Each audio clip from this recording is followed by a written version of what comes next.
Hello नमस्कार मेरे प्यारे साथियों, मैं अमित एक बार फिर से अपने YouTube चैनल जी हाईटेक क्लासेस में आपका स्वागत करता हूं। जैसा कि आप सभी को पता है कि ये क्लास हमारी शाम 6 बजे चलती है। कंपटीशन मतलब यूपीपी, यूपी लेखपाल, UP triple SC, UP TET, C TET and one day exam के लिए इसमें हम मैथ स्पेशल क्लास ले रहे हैं।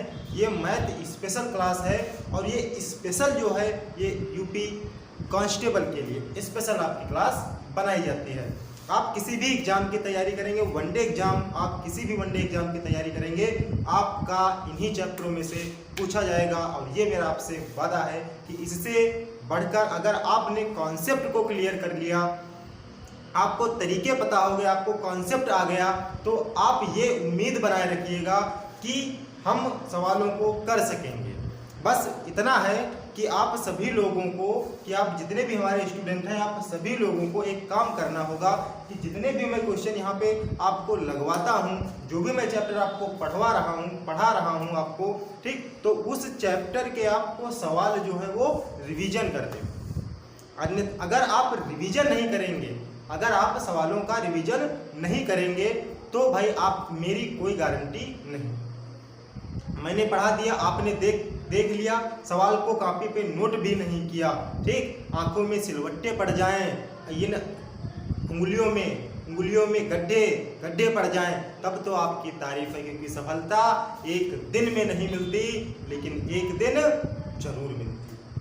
पता है ना सभी को, सफलता एक दिन में नहीं मिलती, लेकिन एक दिन में जरूर मिलती है। तो इसी प्रकार हम अपना निरंतर प्रयास जारी रखेंगे और अपनी क्लासेस को आगे बढ़ाएंगे और आप सभी लोग कॉपी कलम ले करके अपने अपने स्थान पर बैठ जाएं। ये क्लास हमारी डेली शाम 6 बजे डेली शाम 6 बजे आपको लाइव मिलेगी हमारे YouTube चैनल जी हाईटेक क्लासेस पे। अगर आप हमारे चैनल पर नए हैं तो प्लीज़ आपसे रिक्वेस्ट है कि हमारे चैनल को सब्सक्राइब करें, लाइक करें और शेयर करें और कमेंट करना बिल्कुल ना भूलें। तो चलिए शुरुआत करते हैं हम अपने टॉपिक की। और ये टॉपिक में हम पढ़ रहे थे, कल मैंने शुरुआत भी कर दी थी, और उसी चैप्टर को आगे बढ़ाते हुए नंबर ऑफ फैक्टर, ये वाला टॉपिक हम पढ़ रहे थे नंबर सिस्टम में, नंबर ऑफ फैक्टर। इसमें हमने सीखा था कि सर गुणनखंडों की संख्या, कि सर सम गुणनखंडों की संख्या क्या होती है, विषम गुणनखंडों की संख्या क्या होती है, कुल गुणनखंडों की संख्या क्या होती है। सर आपने बहुत ही बेहतरीन तरीके से बताया था। थोड़ा सा हम रिवीजन कर लेते हैं। मैंने कहा था कि जो हमारे पास में गुणनखंड होते हैं, नंबर ऑफ फैक्टर होते हैं, उसमें होती हैं दो चीजें। कितनी चीजें होती हैं? दो चीजें होती हैं। और एक पहली चीज इस नंबर ऑफ फैक्टर में, एक चीज तो हमारे पास में होती है गुणज। क्या होती है? गुणज। और दूसरी चीज हमारे पास में होती है गुणनखंड। ये हम पिछली वाली क्लास में डिराइव कर चुके हैं, इसको हम आपको समझा चुके हैं पिछली वाली क्लास में कि कौन सी चीज क्या होती है। तो गुणज, अगर हमारे पास में 24 है तो इसके गुणज आपको बताने होते थे कि इसके मल्टीपल, गुणज का मतलब होता है मल्टीपल, कि इसके गुणन क्या होंगे हमारे पास में। तो इसके गुणनखंड बहुत हो सकते, इनफाइनाइट। किसी भी संख्या के फैक्टर जो होते हैं, सॉरी, किसी भी संख्या का जो मल्टीपल होता है वो इनफाइनाइट होता है। क्या होता है? इनफाइनाइट होता है। और इसी संख्या का अगर तुम फैक्टर निकालते हो 24 का, तो फैक्टर 1 के टेबल में आएगा, 2 से कटेगा, 3 से कटेगा, 4 से कट जाएगा, 6 से कट जाएगा, 8 से कट जाएगा, 9 से नहीं कटेगा, 10 से नहीं कटेगा, 11 से नहीं कटेगा और 12 से कट जाएगा, और अपनी संख्या खुद स्वयं 24 से कट जाएगा। तो ये इसके हो सकते हैं गुणनखंड। बात समझ गए कि गुणनखंड क्या होते हैं और गुणज क्या होते हैं। तो गुणज तो इसके 24, 48, 96 dot dot dot dot infinite तक होते हैं। होते हैं कि नहीं होते हैं? तो गुणज और गुणनखंड बस इतना ही अंतर है तुम्हारे पास में कि मल्टीपल क्या होते हैं और फैक्टर क्या होते हैं। तो मल्टीपल, किसी भी संख्या का मल्टीपल इनफाइनाइट होता है। कितना होता है? इनफाइनाइट होता है। और गुणनखंड जो होते हैं उसके एक लिमिटेशन होते हैं कि पहली तो सार्वभौमिक है, लास्ट वाला तो अपना ही है। तो 1 2 3 4 5 6 आगे का समझ में। अच्छा, हम बात करते हैं इसी चैप्टर को आगे बढ़ाते हुए। एक सवाल भी मैंने इसमें बताया था आपको, और मैंने बताया भी था कि कब हम कुल गुणनखंड की संख्या हमसे पूछ ले। 6 चीजें मैंने तुमको बताई थी कि इसमें तुमसे पूछेगा तो 6 चीजें पूछेगा। एक तो तुमसे पूछेगा कुल गुणनखंडों की संख्या, दूसरा तुमसे पूछेगा सम गुणनखंडों की संख्या, तीसरा तुमसे पूछेगा विषम गुणनखंडों की संख्या, और चौथा तुमसे पूछेगा कि ये जो गुणनखंड है इनका योग, कुल गुणनखंडों का योगफल कितना है। फिर पूछेगा सम गुणनखंडों का योगफल, फिर पूछेगा विषम गुणनखंडों का योगफल। तो एक सवाल में 6 सवाल होंगे, एक सवाल में 6 सवाल होंगे, और वो सारे 6 सवाल मैं एक सवाल से स्टार्ट करूंगा और सारा सब कुछ तुमको इसी में बता दूंगा। फिर सवाल चाहे जैसा हो आप गुणनखंडों की संख्या निकाल सकते हैं। एक सवाल मैंने आपको कल बताया था, तो आज हम वो वाला सवाल नहीं बताएंगे, आज हम उसी के आगे एक नया सवाल आपको बताएंगे कि क्वेश्चन हमारे पास में होगा। पहले सभी लोग बताएंगे कि यहाँ तक दिखता है सभी को कि नहीं दिखता है। सभी लोग देख के बताएंगे कि यहाँ तक दिखता है, सभी को दिखता है। गुड मेरे प्यारे साथियों, इसी प्रकार से अगर आप पढ़ाई करेंगे तो मुझे उम्मीद है कि आप लोग कुछ एक दिन नया करने वाले। ठीक, इतिहास उसी का लिखा जाता है जो निरंतर रणभूमि में धूल मिट्टी सब कुछ अपना रौंद वौंद करके आया है। ठीक, इतिहास एसी वाले रूम में बैठ करके आराम से सोने वालों का इतिहास कभी नहीं लिखा जाता। इतिहास उसी का लिखा जाता है जिसने कड़ी मेहनत की है, इसने कड़ी मेहनत की है। तो कड़ी मेहनत के लिए लग जाइए आप। क्वेश्चन आपके पास में है 10800। सबसे पहले आपको बताना है कि इसमें कुल गुणनखंडों की संख्या कितनी है। क्या बताना है सबसे पहले? सबसे पहले जो आपको बताना है कुल गुणनखंडों की संख्या। सबसे पहला यही रहेगा, कुल गुणनखंडों की संख्या बताओ, कुल गुणनखंडों की संख्या। तो सबसे पहले जब हमारे पास में सवाल आता है, तो जब सबसे पहले हमारे पास सवाल आएगा तो हम एक काम करते हैं, जो भी क्वेश्चन होगा उसके हम प्राइम फैक्टर करेंगे। क्या करेंगे? प्राइम फैक्टर करेंगे। क्या करेंगे? प्राइम फैक्टर करेंगे। प्राइम का मतलब अभाज्य संख्याओं में तोड़ेंगे, या तो 2 में, या तो 3 में, या तो 5 में, या तो 7 में, या तो 11 में, या तो 13 में। ठीक है, जिसके सिर्फ 2 ही गुणनखंड होते हैं। तो स्टार्ट करो। हमारे पास में ये लिखा है 10800। मैंने आते आते एक चीज तुमको सिखाई थी कि किसी भी संख्या में अगर आपको 0 मिल जाए लास्ट में, क्या मिल जाए? 0 मिल जाए। देखो कितनी आसानी से, वैसे तुम लोग करते क्या हो, ऐसे करोगे ना, 1800 ऐसे इसको गुणनखंड करोगे, 2 से काटोगे, 2 पंचे 10 होगा। ठीक, थोड़ा समझना, फिर आगे ले चलते हैं, तुमको तरीका बताते हैं, 60 तरीका बताते हैं।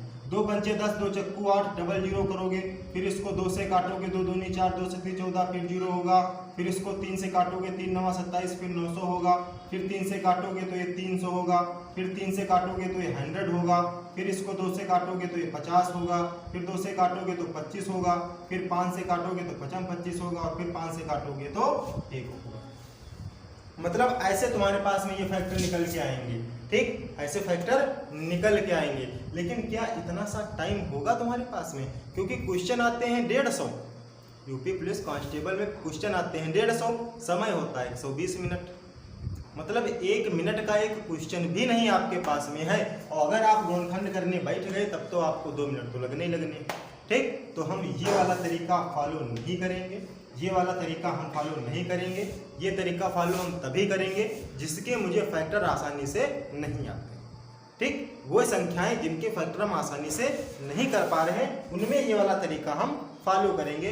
तो हम देखो यहाँ पे ये था हमारे पास में, आप समझो यही सवाल था हमारे पास में। मैंने तुमको सिखा रखा है कि किसी भी संख्या में अगर लास्ट में 0 मिल जाए, कोई भी गुणनखंड संख्या लिखी गई है उसके लास्ट में अगर मुझे 0 मिल जाता है, तो तुम्हें पता है कि सर आपने मुझे एक चीज सिखाई है कि 2 और 5 का जोड़ा जो है वो एक 0 का निर्माण करता है, एक 0 बनाता है। सर मतलब यहाँ पर जो एक ये जोड़ा लिखा हुआ है, ये 0 जो है ये 2 गुणे 5 को डिफाइन कर रहा है। लेकिन सर इसमें एक 0 और मुझे दिख रहा है, मतलब 2 गुणे 5, सर इसमें कहीं एक और छिपा हुआ है। मतलब 2 गुणे 5 एक 0 बनाएगा, 2 गुणे 5 एक 0 बनाएगा। सर ये 2 0 जो थे ये तो समझ में आ गए। अब हमारे पास में संख्या बचती है 108, मतलब 108। अब सर इसके होते हैं 12 9 108 और 12 के अगर सर फैक्टर किए जाएं तो 12 के फैक्टर सर होते हैं 2 दूनी 4, 2 दूनी 4 तियां 12 सर, ये हो गए 12 के, और 9 के सर होते हैं 3 गुणे 3। ये हो गए कुल मिलाकर के। अगर हम फैक्टर की बात करें तो देखो 2 1 2 3 4, 2 की घात 4 गुणे 1 2 3, 3 की घात 3 गुणे 1 2, 5 की घात 2। सर ये वाली बात समझ में आई हमारे पास में कि 2 की घात 4, 3 की घात 3, 5 की घात 2। सर ये वाली बात समझ में आ गई। सर ये फैक्टर बहुत इजीली हो गया हमारे पास में। अगर ये इजी हो गया तो अब इस एक ही सवाल में हम आपको पूरे 6 के 6 सवाल बताएंगे। एक सवाल तुमको बेहतरीन समझाएंगे, उसके बाद में आपको होमवर्क देंगे, वो आपको करना होगा। और ये चैप्टर नहीं, ये नंबर ऑफ फैक्टर आपका खत्म हो जाएगा। और इसके बाद वाला जो हमारे पास में होगा वो हम पढ़ेंगे यूनिट डिजिट। आई बात समझ में? अगर समझ में आया हो तो प्लीज लाइक जरूर कर दीजिएगा। अब देखो मैंने ये फैक्टर कर लिए, ये होते हैं इसके फैक्टर। अब ये देखो 2 3 5 ये सारी प्राइम नंबर है, सारी प्राइम नंबर है। मैंने तुमको एक फार्मूला सिखाया था कि जब भी हम कुल गुणनखंडों की संख्या निकालते हैं तो हमारे पास में जो पावर लिखी होती है उसमें एक ऐड कर देते हैं, फिर जो अगली पावर लिखी होती है फिर सर उसमें एक ऐड कर देते हैं। ये सर आपने मुझे सिखा रखा है। फिर जो अगली संख्या लिखी होती है और फिर उसमें हम एक ऐड कर देते हैं।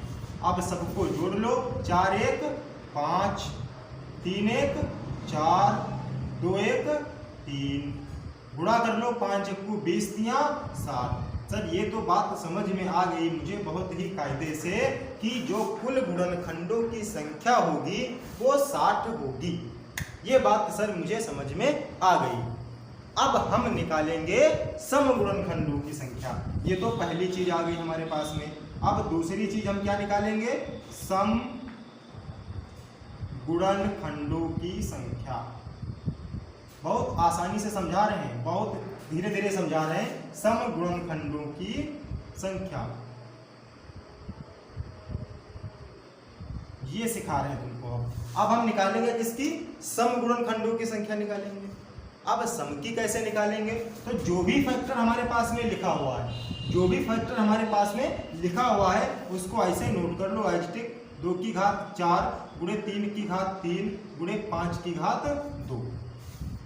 एक चीज मैंने बताई थी कि मान लो लिखा हमारे पास में है 4 गुणे 9, ये लिखा हुआ है। तो सबसे पहले हम इसमें से एक 2 कॉमन ले लेंगे, अंदर जो भी बचेगा उसको हम ऐसे लिख देंगे। अब इसके 2 के गुणे में जितनी भी संख्या, कोई भी संख्या हमारे पास में आएगी वो 2 के गुणज में होगी, मतलब वो सम संख्या के गुणज में होगी। मतलब चाहे संख्या विषम हो चाहे आठ, मतलब कोई भी संख्या हो, जब भी उसकी हम 2 से गुणा करेंगे वो सम बन जाएगी। बात समझ गए? इतनी बात अगर समझ गए तो आ जाओ अपने टॉपिक पे। अब इसमें से तुमको 2 कॉमन लेना। क्या करना है? 1 2 कॉमन ले लेना है। तो एक हम 2 जब कॉमन लेंगे तो ये बचेगा 2 की घात 3।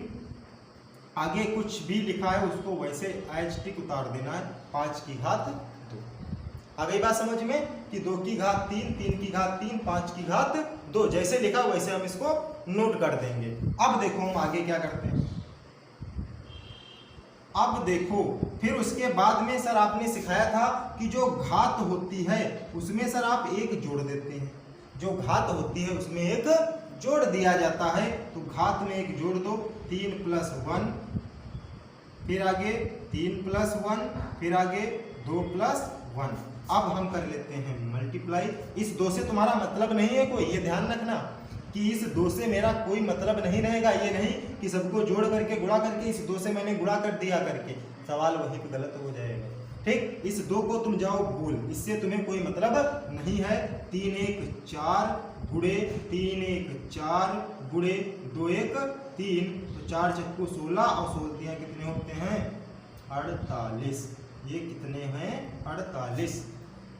अब ये जो 48 तुम्हारे पास में आए ये सम गुणनखंडों की संख्या आ गई। क्या आ गई? सम गुणनखंडों की संख्या आ गई तुम्हारे पास में 48। अच्छा बताओ इतनी बात सभी को समझ में आई कि नहीं है? समझ में इतनी बात सभी को समझ में आई कि सर कुल गुणनखंडों की संख्या आपने मुझे बता दी निकालना, सर आपने सम गुणनखंडों की संख्या आपने निकालना बता दी। अब सर मुझे बता दीजिए विषम गुणनखंडों की संख्या कैसे निकालते हैं। विषम गुणनखंडों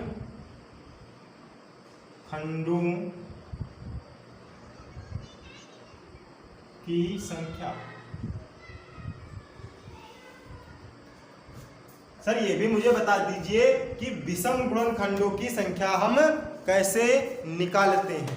तो अब देखो हम विषम गुणनखंडों की संख्या कैसे डिराइव करते हैं, कोई बताएगा मुझे, कोई बताएगा? सबसे पहले आपको वही नोट कर लेना जो फैक्टर हमारे पास में थे, 2 की घात 4 गुणे 3 की घात 3 गुणे 5 की घात 2, यही तुम्हें नोट कर लेना है। क्या कर लेना है? नोट कर लेना है। जब बात विषम गुणनखंडों की हो रही है तो इसमें ये सम कहाँ से आ गया, मतलब इस सम को मुझे लिखना ही नहीं है। सम से जो जितनी भी संख्याएं तुम्हें सम वाली दिखेंगी सबको हम क्या करेंगे, काट देंगे, मुझे सम से कोई मतलब ही नहीं है। तो अब पावर में एक ऐड कर दो, 3 + 1 और 2 + 1, पावर में एक ऐड कर देना है तो 3 × 1 = 4 गुणे 2 × 1 = 3, तो 4 × 3 कितना हो जाएगा, 12।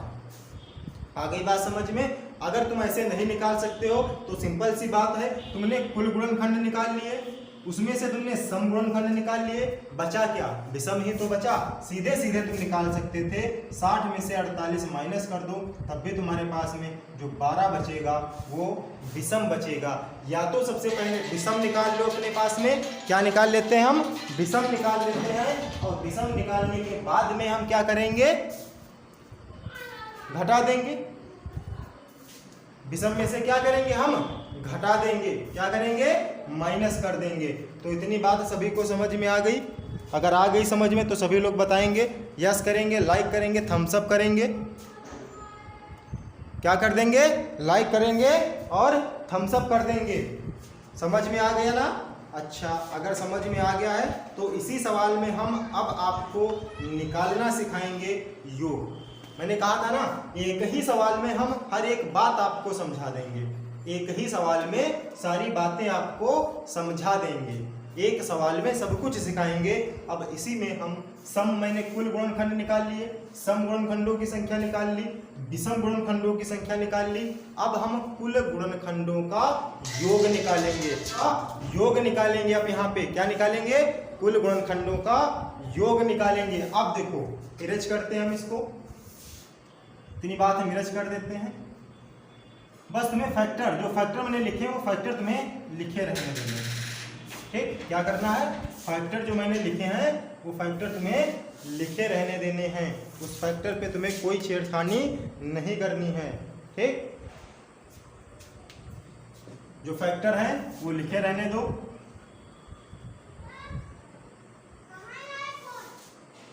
अब देखो यहां से, देखो अब क्या निकालना है तुम्हें, योग निकालना है। क्या निकालना है, योग निकालना है। कैसे निकालोगे, तरीका बताओ योग निकालने का, किसी के पास में है? सबसे पहले मुझे कुल गुणनखंडों का योग निकालना है। क्या निकालना है, कुल गुणनखंडों का योग, कुल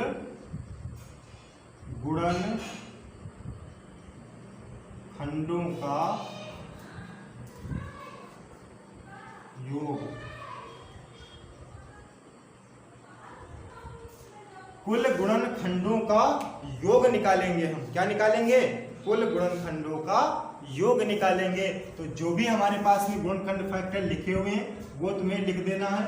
2 की घात 4 गुणे 3 की घात 3 गुणे 5 की घात 2, ये लिख देना है तुमको। जैसे लिखा है वैसे ही लिखे रहने देना है, ठीक? जैसे लिखा है वैसे ही तुम्हें लिखे रहने देना है। बस थोड़ा सा ध्यान देना, यहाँ पर हम योग निकाल रहे हैं। क्या निकालेंगे, यहाँ पर हम योग निकालेंगे। तो योग निकालने के लिए आपको 2 की घात जो 4 लिखी हुई है इसको तुम्हें 0 से स्टार्ट करना होगा, ठीक? मतलब ये है कि 2 की घात 0 गुणे 2 की घात 1 गुणे 2 की घात 2 गुणे 2 की घात 3 गुणे 2 की घात 4। ये बात हो गई 2 की घात 4 की। इतनी बात समझ में आई? सॉरी मैंने गुणे का निशान लगा दिया, माय मिस्टेक, क्योंकि हम योग निकाल रहे हैं तो योग में हम योगफल कर रहे हैं तो प्लस करेंगे। ये थोड़ा मिस्टेक हो गई थी, क्योंकि हम योग निकाल रहे हैं तो हम योग करेंगे। अब उसी प्रकार से हम 3 की घात का काम करेंगे। 3 की घात 0 प्लस 3 की घात 1 प्लस 3 की घात 2 प्लस 3 की घात 3, क्योंकि 3 घात जहां तक होगा मतलब हम 0 से लेकर के जहां तक पावर लगी होगी वहां तक लेकर के जाएंगे। फिर आगे बचा हमारे पास में क्या, 5 की घात 2 बचा है, तो 5 की घात 0 प्लस 5 की घात 1 प्लस 5 की घात 2, ये लिखेंगे। इतनी बात समझ में आ गई कि हमें करना क्या होता है, कि कैसे हम योग निकालेंगे आकर के। बताओ इतनी बात समझ में आई? अगर इतनी बात समझ में आई मतलब जो भी पावर लिखी है उसको तुम्हें 0 से स्टार्ट करना है और जहां तक लिखी वहां तक लेकर के जाना है। अब देखो 2 की घात 0 मतलब कोई भी वैल्यू होगी हमारे पास में, किसी भी संख्या का मान, अगर किसी भी संख्या की घात अगर 0 है तो हमेशा याद रखना कि उसका मान 1 होता है। कितना होता है? 1 होता है। तो 2 की घात 0 का मान 1 हो जाएगा, प्लस 2 की घात 1 का मान 2 हो जाएगा, प्लस 2 की घात 2 है तो 2 दूनी 4 हो जाएगा, 2 दूनी 4 दूनी 8 हो जाएगा और 2 दूनी 4 दूनी 8 दूनी 16 हो जाएगा।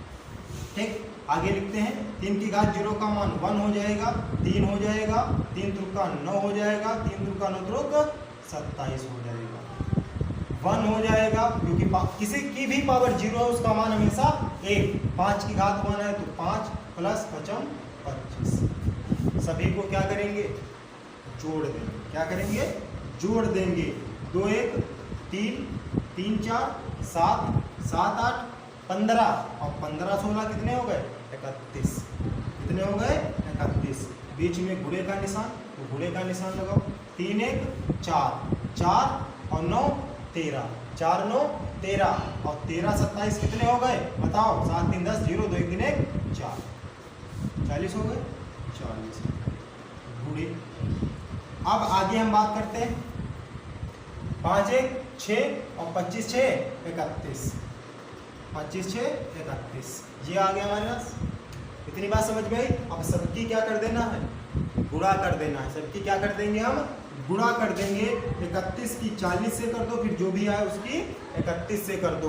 तो पहले 31 और 31 की गुणा कर लो, तो 31 और 31 की जब गुणा करेंगे तो ये 1 हो जाएगा, ये 3 हो जाएगा, ये 3 हो जाएगा, ये 9 हो जाएगा, 1 3 3 6, ये 961 हो जाएगा। और गुणे में इसको हम 40 करेंगे। अब देखो जब इससे हम गुणा करेंगे तो पहले तो हमारे पास में 961 आ गया। अब इसको 40 से गुणा कर दो, 0 0 0 हो जाएगा। 4 रकम 4 4 छंग 24 और 2 हुए, 4 9 36 और 2 38, 0 4 4 8 3, मतलब हमारे पास निकल के आ गया 38,440। ये कुल गुणनखंडों का योग निकल के आ गया हमारे पास में। क्या निकल के आ गया? जितने भी गुणनखंड होंगे इसके, उन सभी का हमारे पास में योग होगा 38,440। बात समझ में आई कि नहीं आई? बात समझ में आई कि नहीं आई? अब इसी में अगर तुम्हें निकालना हो, ये तो कुल गुणनखंडों का योग हो गया। अब बात करेगा विषम। बताओ सर क्या होंगे? काहे के निकालना होगा मुझे? विषम गुणनखंड निकालने होंगे। विषम गुणनखंडों का योग मुझे निकालना होगा। अब सर विषम गुणनखंडों का हम योग कैसे निकालें? तो विषम गुणनखंडों का योग निकालने के लिए जो संख्या लिखी है वही लिखो। 2 की घात 4, 3 की घात 3 गुणे 5 की घात 2। जब बात विषम की हो रही तो ये सम बीच में क्या कर रहा है? सम मुझे नहीं लिखना है, सम मुझे लिखना नहीं है। और 3 की घात 3 फिर 0 से स्टार्ट करेंगे, 5 की घात 2 फिर 0 से स्टार्ट करेंगे। तो 3 की घात 0 प्लस 3 की घात 1 प्लस 3 की घात 2 प्लस 3 की घात 3 और फिर आगे आ जाएगा 5 की घात 0 प्लस 5 की घात 1 प्लस 5 की घात 2। सब कुछ वैसे लिख दो। ये हो गया 1, ये हो गया 3, ये हो गया 9, ये हो गया 27। और इसको मैंने अभी जोड़ा था 1 3 9 27। ये जोड़ने पे कितना आया था? 40 आया था। और गुणे इसको जोड़ने पे कितना आया था? 31 आया था। इसकी गुणा करेंगे 31 से और 40 31 की गुणा कर लेंगे तो 40 और 31 की गुणा करोगे तो 3 0 0 हो जाएगा और 3 चक्कू 12, मतलब 0 0 2 1200, मतलब इसके जो फैक्टर आ जाएंगे वो 1200 आ जाएंगे। अब तुमसे पूछेगा कि समगुणनखंडों का योग बताओ। समगुणनखंडों का हम योग निकालेंगे तो सर समगुणनखंडों का योग समगुणनखंडों के योग की बात करता है। तुम्हें कुल गुणनखंड पता हो गए, तुम्हें विषम गुणनखंड पता हो गए। सम निकालने के लिए क्या करते हैं, माइनस करते हैं। टोटल में से टोटल था 38,440, इसमें से 1200 कर दो माइनस, 0 4 2 8 में से गया 7, ये 3, ये हमारे पास में आ गए समगुणनखंड। बात समझ गए। एक सवाल में 6 सवाल, एक सवाल में 6 सवाल, और 6 के 6 जो सवाल हैं वो 500 mg के। कितने mg के, 500 mg के। सर ये क्या बात कर दिया, ये जो भी सवाल सर आप दे रहे हैं ये 500 mg कैप्सूल है, ठीक है। ये मैंने आपको बता दिया कि कैसे हम गुणनखंडों का योग निकालते हैं, कैसे हम विषम गुणनखंडों का योग निकालते हैं, कैसे हम सम गुणनखंडों का योग निकालते हैं, ठीक है। अब हम एक सवाल तुम्हें और दे रहे हैं जो तुम्हें सॉल्व करना है, लगाना।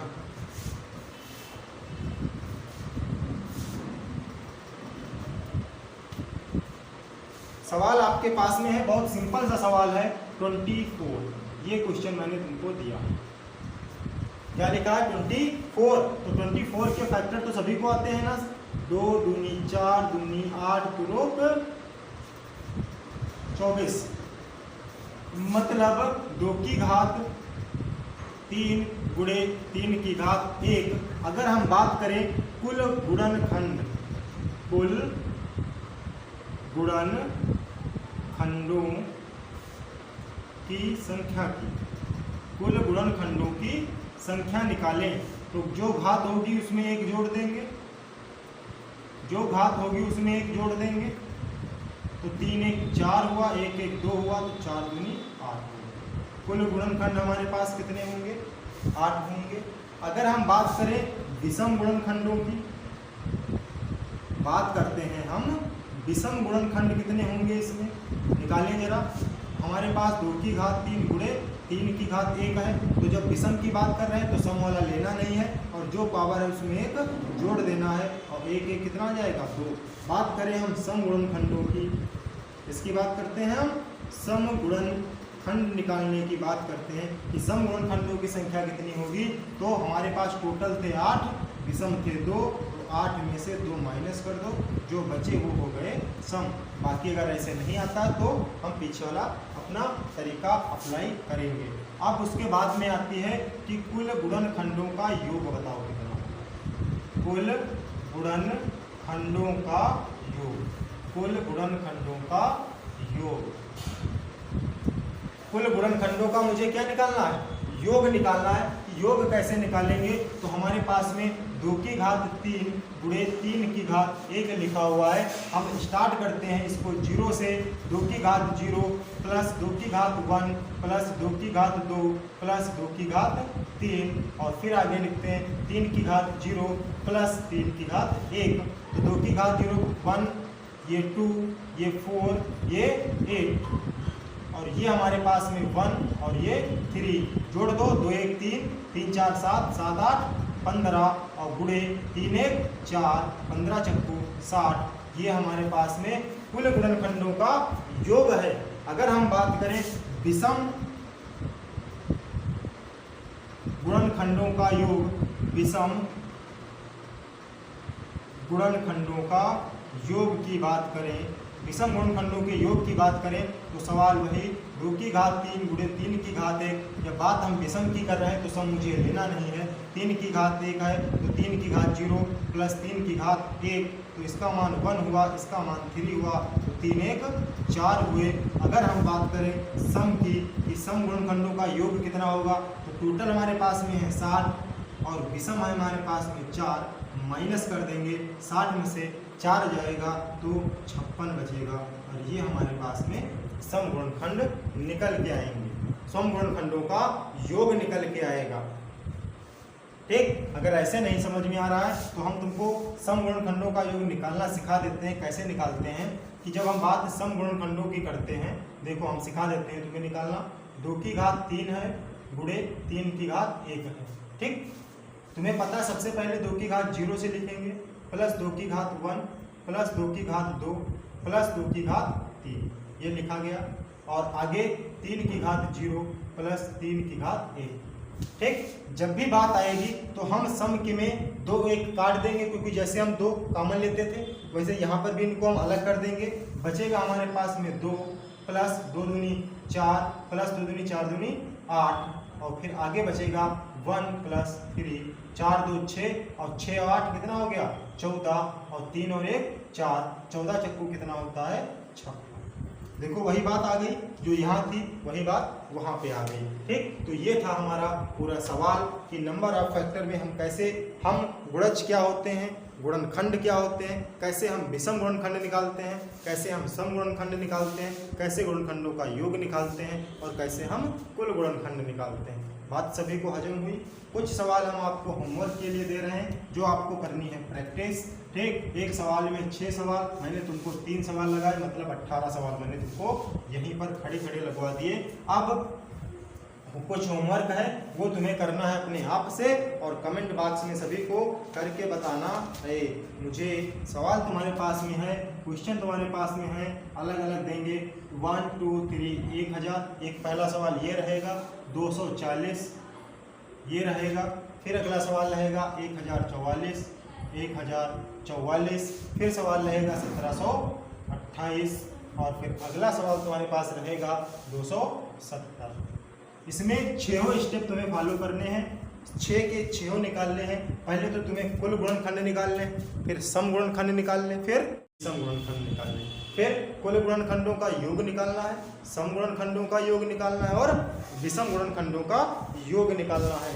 ये है सवाल आपके पास, और करना है तुम्हें इन सवालों का, इसी में जोड़ लो एक और 180, ठीक।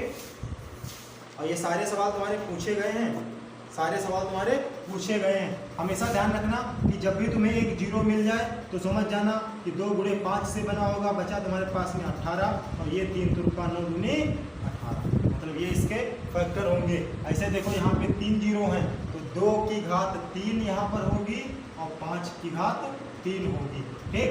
40 है, यहाँ पर 0 है, तो 2 गुणे 5 होगा, बचा है 24, तो मतलब 2 दूनी 4 दूनी 8 और तुरुक 24, ऐसे होगा, ठीक है। बाकी जो फैक्टर नहीं आते वो आपको करने हैं, ठीक। मतलब तरीका मैं तुम्हें बता रहा हूँ 60 तरीका कि कम समय में आप कैसे बेहतरीन ज़्यादा स्कोप कर सकते हैं, कम समय में कैसे आप ज़्यादा कर सकते हैं। आ गई बात समझ में, हजम हो गई ना। 500 mg का कैप्सूल तुम्हें हजम करना है, और कल हम एक नए चैप्टर की शुरुआत करेंगे। चैप्टर नहीं होगा, मतलब इसी का एक पार्ट होगा, यूनिट डिजिट। क्या पढ़ेंगे हम? यूनिट डिजिट पढ़ेंगे, इकाई अंक। कल हम पढ़ने वाले हैं क्या? इकाई अंक। कि कैसे हम इकाई अंक पता करते हैं। इकाई अंक में आपको बहुत सारे रूल्स रेगुलेशन सिखाए गए होंगे, लेकिन हम और सिर्फ आपको बताएंगे 2 नियम जो तुम्हें याद रखने होंगे, और वही दोनों नियम आपको अप्लाई करना है। बाकी सब तुम भूल जाओ, सिर्फ 2 नियम याद रखो। पूरे 2 नियम से आपका यूनिट डिजिट कभी गलत हो ही नहीं सकता। तो मिलते हैं कल, कल का मतलब नेक्स्ट डे, और इसी टाइम शाम 6 बजे आना ना भूले हमारे जी हाईटेक क्लासेस पे। तो एक बार मैं आपको फिर से बता दूं कि जो भी बच्चे हमारे चैनल पर अगर नए हैं तो प्लीज़, अगर क्लास आपको अच्छी लगी हो तो सब्सक्राइब कीजिए, लाइक कीजिए और शेयर कीजिए, और कमेंट करना तो बिल्कुल ना भूलें। अगर आप बेल आइकन दबा देते हैं तो आपको नोटिफिकेशन 30 मिनट पहले मिल जाएगा, तो आप बिल्कुल रेडी हो जाएंगे। तो जय हिंद, जय भारत मेरे प्यारे साथियों। तो बने रहेंगे हमारे यूट्यूब चैनल जी हाईटेक क्लासेस के साथ।